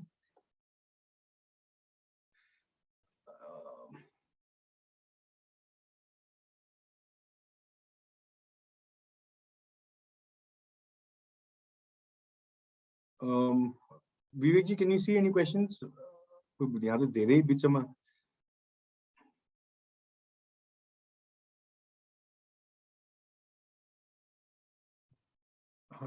Hello, Vivek ji, you are mute.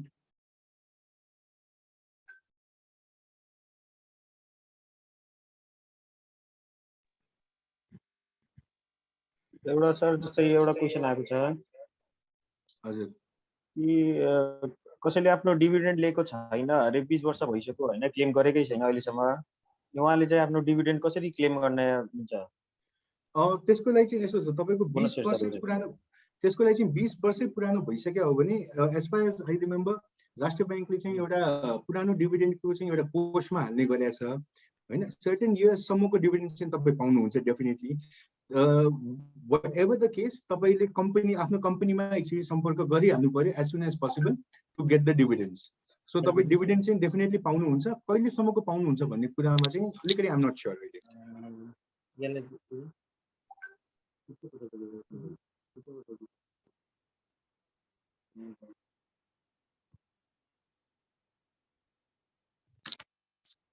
Sir एउटा क्वेसन आएको छ अरे अब एउटा जस्तै अब कोही जब होल्डर बिजनेसम्यानहरू हुन्छ उहाँहरूले अब सेयरमा इन्भेस्ट गर्दा पुरा टाइम दिनुपर्छ होइन अब हजुर। के कसरी टाइम म्यानेजमेन्ट गर्दा उहाँहरूलाई ठिक हुन्छ जस्तै अब कुनै हो जस्तै अब कसैले कुनै एपमा आफ्नो पोर्टफोलियो बनायो होइन अनि दिनभरि हेरिरहेको छ कि सेयर अप डाउन भइरहेको छ फेरि माइन्ड आउट हुँदै हुन आँटेको छ उसको Okay. टाइम चाहिँ कसरी म्यानेजमेन्ट गर्नु दिनमा कति समय दिनु सेयरमा इन्भेस्ट गर्नमा ओके सो हेर्नुहोस् तपाईँले आफ्नो हार्ड अर्न मनी कुनै सेक्टरमा पैसा कहीँ तपाईँले पैसा लगानी गर्दै हुनुहुन्छ भने तपाईँको पैसा यत्तिकै तपाईँले लगानी गरेर मेहनत गर्नु भएन भने त हेर्नुहोस् तपाईँको पैसा डेफिनेटली यत्तिकै ग्रो हुँदैन मेहनत गर्नुपर्छ है तपाईँसँग त्यति टाइम छैन भने एउटा सजेसन के हो म्युचुअल फन्ड्समा इन्भेस्ट गर्नुहोस् म्युचुअल फन्ड्समा इन्भेस्ट गर्नुभयो भने mutual funds are basically funds which are manage by professionals होइन र उनीहरूको पर्फर्मेन्सले नै उनीहरूको पनि प्रफिट्स आउने हो होइन सो त्यसले गर्दा जसले हेर्नै सक्नुहुन्न उहाँहरूले चाहिँ म्युचुअल फन्डमा हाल्नुहोस् भनेर मेरो सजेसन हो त्यो बाहेक अलिकति तपाईँले फन्डामेन्टल एनालिसिस गर्न सक्नुहुन्छ भने तपाईँले डेली प्राइस नहेर्नुहोस् होइन डेली प्राइस हेर्नै पर्दैन फन्डामेन्टल एनालिसिस गर्नुहोस् कम्पनी किन्नुहोस् राम्रो कम्पनी किन्नुहोस् र लङ टर्मको लागि इन्भेस्ट गर्दै हुनुहुन्छ भने तपाईँ प्राइस हेर्नै छोडिदिनुहोस् प्राइस हेर्न छोड्नुभयो भने तपाईँले प्रफिट पनि राम्रो कमाउनुहुन्छ बिकज तपाईँले एभ्री डे प्राइस हेर्नुभयो भने बढ्ने बित्तिकै बेच्न हतार हुन्छ घट्ने बित्तिकै डर लाग्छ होइन सो तपाईँ प्राइसै नहेर्नुहोस् राम्रो कम्पनीमा इन्भेस्ट गरेर बिर्सिदिनुहोस् if your analysis is correct you will make good profit on that एउटा क्वेसन यहाँ आएको छ इन्ट्राडे ट्रेडिङ कहिले सुरु हुन्छ भनेर अनि अर्को क्वेसन छ तपाईँलाई के भन्छ यो where we can get technical and specific fundamental analysis to invest in share market भनेर मैले फर्स्ट क्वेसन अलिकति क्लियरली बुझिनँ प्लिज रिपिट इन्ट्राडे ट्रेडिङ जुन same day buy and sell intraday trading हजुर हजुर इन्ट्राडे ट्रेडिङमा चाहिँ के छ भन्दाखेरि हाम्रो मार्केटमा अहिले इन्ट्राडे ट्रेडिङ छैन मैले अघि सेटलमेन्ट प्रोसेसै बुझाएँ हाम्रो मार्केट चाहिँ बेसिकली क्यास मार्केट भन्छ यसलाई स्पट मार्केट सो यसमा हामीले आज ट्रेड गर्ने हो भने यु क्यान भनौँ इन्ट्राडे गर्न पाइँदैन डेलिभरी गर्नै पर्छ सो इन्ट्राडे ट्रेडिङ अलाउड छैन सेकेन्ड क्वेसन पनि एकछिन रिपिट गरिदिनुहुन्छ कि प्लिज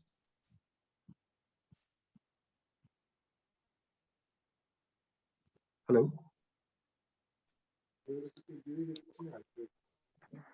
सेकेन्ड क्वेसन चाहिँ तपाईँलाई फन्डामेन्टल एन्ड टेक्निकल एनालाइसिस कहाँ पाउन सकिन्छ जुन हिसाबले चाहिँ सेयर मार्केटमा इन्भेस्टमेन्ट गर्न सकिन्छ भनेर चाहिँ कहाँ हेर्ने भन्ने थियो हामी we are all of us are very lucky है we live in this age and day where Google बाबा हेज एभ्रिथिङ है सो सो सो सो तपाईँले गुगल बाबालाई सिम्पल होइन फन्डामेन्टल एनालिसिस भनेर भन्नुहोस् त्यहाँ तपाईँलाई 1000वटा पेज देखाइदिन्छ उसले होइन सो अस्ति भर्खर I was reading this article होइन कि एउटा सबैले के हुन्छ भन्दाखेरि केही पनि कुरा स्टार्ट गर्दाखेरि त्यो फर्स्ट स्टेप लिनै गाह्रो हुन्छ म कहाँबाट सुरु गरौँ के गरौँ भनेर very good thing was written in that article कि it does not matter because तपाईँले एउटा बुक पढेर तपाईँ एक्सपर्ट बन्न सक्नुहुन्न यसमा तपाईँ कुनै पनि आर्टिकल लिनुहोस् कुनै पनि बुक लिनुहोस् you start reading you start learning from it होइन एन्ड देन इम्पोर्टेन्ट बुक्सहरूमा अटोमेटिकली पुगिन्छ क्या सो यु जस्ट स्टार्ट भनेर भन्छु र कसैलाई फर्मल ट्रेनिङै लिनु मन छ भने पनि I think there are a lot of service providers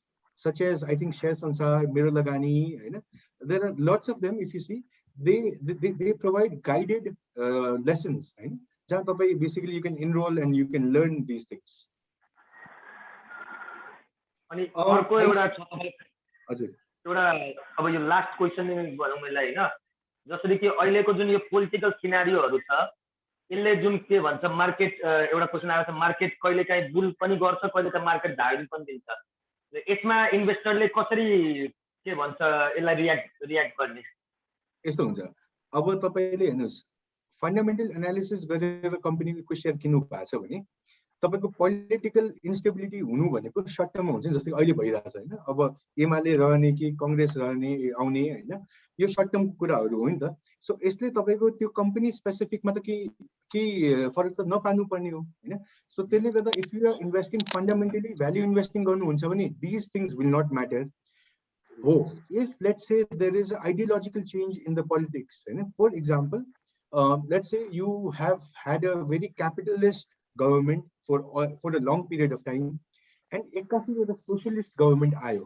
हैन, त्यो केसमा चाहिँ के हुन सक्छ, अब नेपालको एक्जाम्पल नलिउँ है, सो त्यो केसमा चाहिँ के हुन सक्छ भन्दाखेरि because capital market is basically a mirror of capitalism भन्छु कि म हैन, so in that case yes probably the markets might go down, and if you are a long term investor probably you will have to revisit your companies whether that political change will have an impact on the performance of your on the performance and the profitability of your company. त्यो हेर्नु पर्छ। त्यो बाहेक अब technical analysis गरेर invest गर्ने इन्भेस्टर्सलाई I think I don't know तपाईहरुको स्टप लस ट्रिगर हुन्छ होला या इन बेस्ट केस सिनारियो तपाईको टेक प्रॉफिट पॉइंट ट्रिगर हुन्छ होला, जे भए पनि I think you would take the decision हैन। एउटा क्वेशन बारम्बार आउँदै छ लास्ट यो, how is the market reaching new heights when there is lockdown in the country? How is the market reaching new heights? Lockdown भइ पनि Okay, so this is a very tricky question to answer. Firstly, तपाईं हेर्नुहुन्छ भने मार्केटमा participation एकदम बढेर गएको छ। Day before yesterday we had the highest volume, 11 अरब 97 कि 95 करोडको volume, that was the highest volume. त्यो किन आयो भन्दाखेरि लकडाउनमा मान्छेहरु सबैजना घरमा हुनुहुन्छ, घरमा के त गर्नु पर्यो, के प्रोडक्टिभ त गर्नु पर्यो, सो त्यो हुँदाखेरि स्टक मार्केटमा पार्टिसिपेसन एकदमै बढेर गएको छ। सो ड्युरिङ लकडाउन मार्केट बढ्ने एउटा प्राइमेरी कारण त्यो पनि हो। र अर्को कुरा भन्ने भने हाम्रो मार्केटमा लिस्टेड कम्पनीजहरुको हामी स्ट्रक्चर भनौं इन्डस्ट्रीजहरु हेरौं न, बैंकिङ इन्डस्ट्री छ, बैंकिङलाई लकडाउनले सर्ट टर्ममा धेरै इम्प्याक्ट पार्दैन, इन्स्योरेन्स छ, इन्स्योरेन्सलाई पनि धेरै इम्प्याक्ट पार्दैन, प्रोबेबली नयाँ बिजनेस ल्याउनमा अलिकति गर्ला तर that short term. Hydro power sector छ, हाइड्रो पावर सेक्टरले आफ्नो उत्पादन भइ नै रहेछ, उले बत्ती बेचि नै रहेछ, हामी बत्ती कन्ज्युम गरि नै रहेछौं हैन। हो एउटा सेक्टर एक्जाम्पल होटेल्स छ, सो प्रोबेबली होटेल्समा चाहिँ इम्प्याक्ट आउनु पर्यो, तर सरप्राइजिङली यो वीकमा होटेल्स पनि बढेर गएको थियो। सो मार्केटको साइकोलोजी भन्न गाह्रो हुन्छ, तर ब्रडली भन्दाखेरि चाहिँ हाम्रो मार्केटमा चाहिँ नि the industries that are listed, the companies, the sectors which are listed, त्यसमा चाहिँ धेरै इम्प्याक्ट पर्ने देखिएको छैन। त्यसले गर्दा पनि नेपालको स्टक मार्केट बढ्ने कारण ड्युरिङ द लकडाउन पनि त्यो हो। मोहितजी, I see one question which is very relevant. I think a lot of online investors might have this question. I'll just take this up. Promoter shares, RBCL PO, why can't we buy भनेर छ। त्यो चाहिँ किन हो भन्दाखेरि promoter शेयरको कारोबार गर्नको लागि तपाईले बैंकिङ क्षेत्र हैन, बैंक तथा वित्तीय संस्था र इन्स्योरेन्स बीमा कम्पनीहरुको केसमा तपाईले उनीहरुको रेस्पेक्टिभ रेगुलेटरबाट पर्मिसन लिनुपर्ने हुन्छ जनरल केसमा है। सो त्यसले गर्दा तपाईले कुनै पनि प्रोमोटर शेयरको काम गर्नुहुन्छ भने नेप्सेलाई जानकारी गराएर पर्मिसन लिएर काम गर्नुपर्ने हुन्छ। तर हाम्रो मार्केटमा एक्सेप्सन्स छ। एउटा आरबीसीएल हो, राष्ट्रिय बीमा कम्पनी, जसको प्रोमोटर शेयर्स फ्रीली ट्रेड हुन्छ। अर्को एक्जाम्पल इन्भेस्टमेन्ट बैंकको प्रोमोटर शेयर्स थियो जुन लास्ट वीक बन्द भयो, यो वीकदेखि कारोबार बन्द भयो मर्जरले गर्दा। र थर्ड एभरेस्ट इन्स्योरेन्स कम्पनी छ। सो यो तीनटा कम्पनीमा चाहिँ के भएको छ भन्दाखेरि धेरै इन्भेस्टर्सका शेयर पुगिसके promoter share, so they are trading now. हाम्रो order management system, trade management system जुन चाहिँ अनलाइन कस्टमर्सले युज गर्नुहुन्छ, त्यहाँ फिचर चाहिँ के छ भन्दाखेरि either you can allow the online user to place promoter शेयरको orders or you can not allow, दुईटा मात्र अप्सन छ। सो त्यो केसमा ब्रोकर्सले बाई डिफल्ट के गरेको हुन्छ भन्दाखेरि प्रोमोटर शेयर्सको अर्डर अलाउ गरेको हुँदैन। किन गरेको हुँदैन भन्दाखेरि that investor might place an order for any other company apart from this three companies है। त्यसले गर्दा हामीले अलाउ गरेको हुँदैनौँ। In that case I would suggest कि तपाईले ब्रोकरलाई नै इन्फर्म गरेर अफलाइन ट्रेडिङ जस्तै हैन, ब्रोकरलाई नै इन्फर्म गरेर ट्रेड गर्दा better. Finally Mohitji, I just want to give one suggestion to everybody who is investing new or old. My personal experience is stock मार्केटमा greed is the biggest enemy है। तपाईले कुनै share 200 रुपैयाँमा किन्नुहुन्छ, त्यो शेयर 500 रुपैयाँ पुग्छ, तर पनि तपाई बेच्नुहुन्न। किन बेच्नुहुन्न भन्दाखेरि बजारमा हल्ला हुन्छ यो शेयर 500 हैन, यो शेयर 800 पुग्छ भनेर। त्यो शेयर 800 पनि पुग्ला, त्यो बेला पनि बेच्नुहुन्न किनकि 1500 को हल्ला आउँछ हैन। 1500 पुग्छ हैन, तपाई बेच्छु भन्दा नै 1700 को टार्गेट आउँछ, अनि के हुन्छ 1600 पुगेर बजार घट्दिन्छ, त्यो कम्पनीको प्राइस घट्छ। Then you will always be like a 1600 सम्म पुगेको थियो, 1500 पनि आयो भने बेचौँला। मान्छे यहाँ फस्छन् है। त्यसले गर्दा एउटा my genuine suggestion is every time you buy a share, you make it a very conscious effort, you make a very conscious effort कि मैले यो शेयर किन किनेको भन्ने कुरा अब्जेक्टिभ एकदम क्लियर हुनु पर्यो। तपाई लुगा किन्नुहुन्छ भने तपाई हाफ टी शर्ट किन्ने कि फुल टी शर्ट किन्ने भन्ने कुरा त तपाई सोच्नुहुन्छ हैन, गर्मी छ कि जाडो छ, ज्याकेट किनौँ कि नकिनौँ सबै कुरा सोच्नुहुन्छ भने शेयर्स किन्नलाई पनि त्यति सोच्नु पर्यो के, एटलिस्ट हैन त्यति सोच्नु पर्यो। र what I would suggest is ब्रोकरको बिल आएपछि तपाईले ब्रोकरको बिलको पछाडी तपाईले नोटबुकमा लेख्नुस् मैले यो शेयर किन किनेको हो, मैले यो शेयर 10% प्रफिट खानको लागि किने हो भने त्यो लेख्नुस्, 10% आउने बित्तिकै बेच्नुस्। तपाईले यो शेयर 5 वर्षसम्म म इन्भेस्ट गर्छु भनेर किने हो भने 5 वर्ष लेख्नुस्, किन भन्दाखेरि बिचसम्म भाउ घट्यो भने पनि तपाई बेच्नु हुन्न। That way you will be able to gain from the market, because if greed takes over then bullish market मा त everybody will earn, right? तर when the market turns around you will lose your capital. So that is my basic suggestion. I think Mohitji le भन्नुभयो question. There is one last question. Why are the shares that are auctioned are not sold online? Auction को जुन share, auctions मा जुन share आउँछ त्यो online किन sale हुँदैन? त्यो auction को शेयर चाहिँ किन हुँदैन भन्दाखेरि अब तपाईले अनलाइन अप्लाई गर्नुहुन्छ भने तपाईको बिड डकुमेन्ट इज नट कन्फिडेन्शियल भन्ने कुरा गरौँ न अहिलेलाई बेसिकली। सो तपाईले मेरो शेयरबाट अप्लाई गर्नुहुन्छ भने पनि somebody okay in CDS might know that तपाईले कति शेयर के प्राइसमा अप्लाई गर्नुभयो हैन। सो त्यसले गर्दा अहिलेको लागि चाहिँ इट इज कन्फिडेन्शियलिटी कै कुरा जस्तो लाग्छ मलाई। So let's see if we find a solution, probably त्यो पनि अनलाइन हुन्छ होला होपफुली छिटै। सर एउटा अमन बाइतीजीको क्वेसन आएको छ हैन, जस्तै इन्डियामा वन विन्डो सिस्टम छ अरे डिम्याट भन्ने, अनि नेपालमा चाहिँ हामीलाई एउटा डिम्याट एकाउन्ट पनि खोल्नुपर्छ, मेरो शेयर एकाउन्ट पनि खोल्नुपर्छ, अनि ट्रेडिङ गर्न एउटा अझै कुनै एकाउन्ट खोल्नुपर्छ, यस्तो किन होला सर? अनि यो आउने भोलिको दिनमा एउटै हुन्छ सर ओभरअलमा यस्तो हुन्छ इन्डिया जस्तै? सो बेसिकली के हुने इन्डियामा पनि एउटै हुन्छ भन्नाले त्यो चाहिँ के गरिएको हो भन्दाखेरि कुनै एउटा ब्रोकरेज फर्मले जसले डिम्याट एकाउन्ट पनि खोल्छ उसले एउटै फर्ममा हैन दुईटै चाहिने रिक्वायर्ड डकुमेन्ट्सहरू राखेर पनि गरे हुन सक्ला हैन।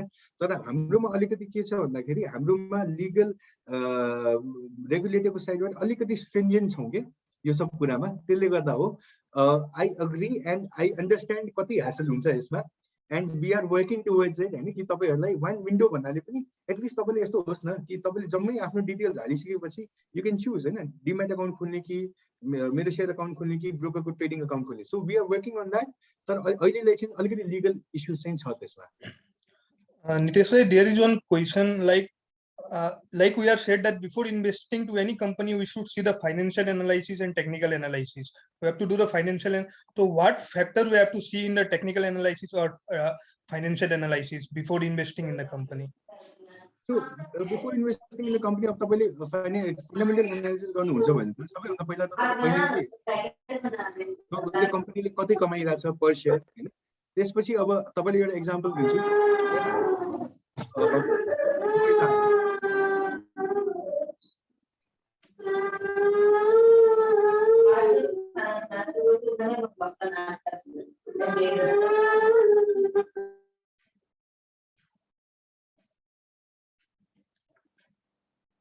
Nitesh bhai, please unmute.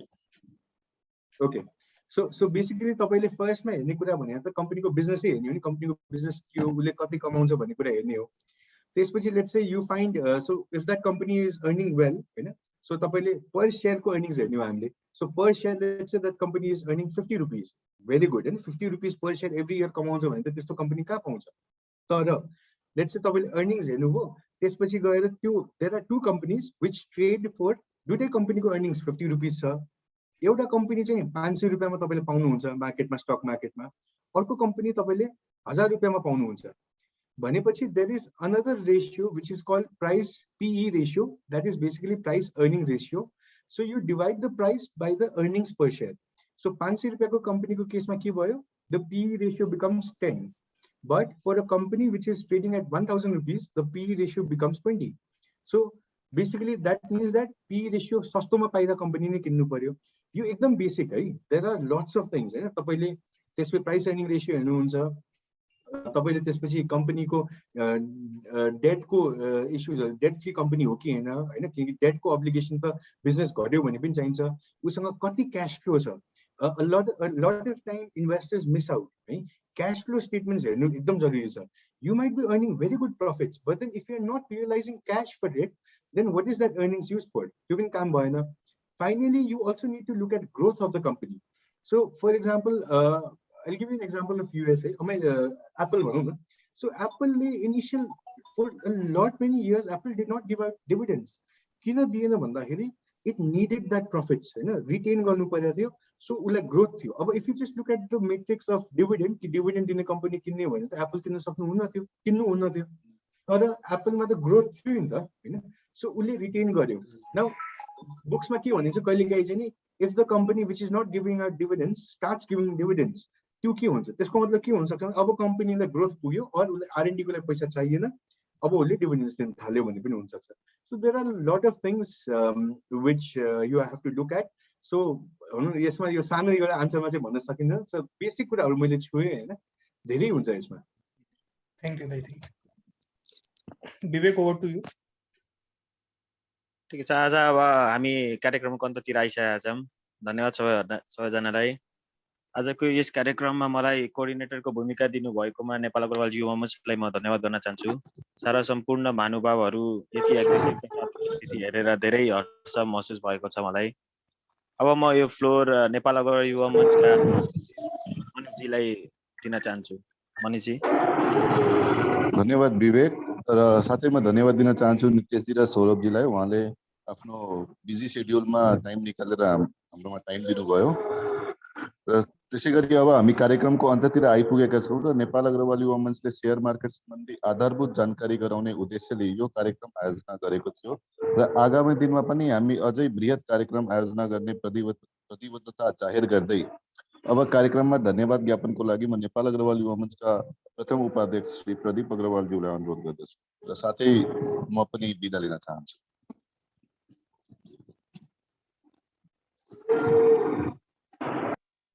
धन्यवाद मनीष अग्रवाल जी. आजको यो शेयर मार्केट रिलेटेड छोटो र मिठो एउटा यो ज्ञान कार्यक्रममा उपस्थित सबैलाई म धेरै धेरै धन्यवाद दिन चाहन्छु. साथै यो कार्यक्रमको अध्यक्षता गर्दै हुनु नेपाल अग्रवाल युवा मञ्चका अध्यक्ष मोहित अग्रवाल जी, निवर्तमान अध्यक्ष आयस अग्रवाल जी, उपस्थित मेरा सारा कार्यकारिणी सदस्यहरू तथा यो प्रोग्रामलाई यति हिट पुर्याउनमा सम्पूर्ण पार्टिसिपेन्ट्सहरू जसले यति पेसेन्स र कोअर्डिनेसनको साथ यो प्रोग्रामलाई सक्सेस गर्नुभयो, धेरै धेरै धन्यवाद दिन चाहन्छु. विशेष धन्यवादको हकदार एबीसी सेक्युरिटिजका गेस्ट स्पिकर, हाम्रा गेस्ट स्पिकर एबीसी सेक्युरिटिजका एक्जिक्युटिभ डाइरेक्टर नितेश कुमार अग्रवालज्यूलाई म हृदयदेखि धन्यवाद दिन चाहन्छु, किनभने उहाँले एउटा छोटो र मिठो कार्यक्रममा आफ्नो यो शेयर रिलेटेड जुन हाम्रो यो प्रिलिमिनरी जति यो ज्ञान हुन्छ, कुरा हुन्छ, कसरी इन्भेस्ट गर्ने, कसरी यो लाइनमा छिर्ने, त्यो विषयमा एकदम मजाले बुझाइदिनु भएको छ. साथै सौरभ अग्रवालज्यू जो ट्रेडिङ हेड हुनुहुन्छ एबीसी सेक्युरिटिजमा, उहाँलाई पनि धेरै धेरै धन्यवाद दिन चाहन्छु. र आगामी दिनमा पनि एउटा अब यो बेसिक भन्दा पनि अब एउटा एक्सपर्ट लेभलको शेयर ट्रेडिङ शेयर सम्बन्धी कार्यक्रममा फेरि पनि अर्गनाइज गर्ने एउटा कठोर राख्न चाहन्छु. साथै हामीलाई यो कार्यक्रम सञ्चालन गर्न मद्दत पुर्याउनु भएको हाम्रा प्रोग्राम कोअर्डिनेटर विवेक केडिया, चिराग अग्रवाल, हिमांशु अग्रवाल सबलाई धेरै धेरै धन्यवाद दिन चाहन्छु. र आजको हाम्रो यो लाइभ सेसनलाई सफल पुर्याउन जुम आइडी हामीलाई उपलब्ध गराइदिनु हुनुभएकोमा मारवाडी युवा मञ्च विराटनगरका अध्यक्ष लगायत टिमलाई धेरै धेरै धन्यवाद दिन चाहन्छु. र आजको यो सानो वेब मिरर यही समापन भएको घोषणा पनि गर्न चाहन्छु. धन्यवाद. धन्यवाद. Thank you so much.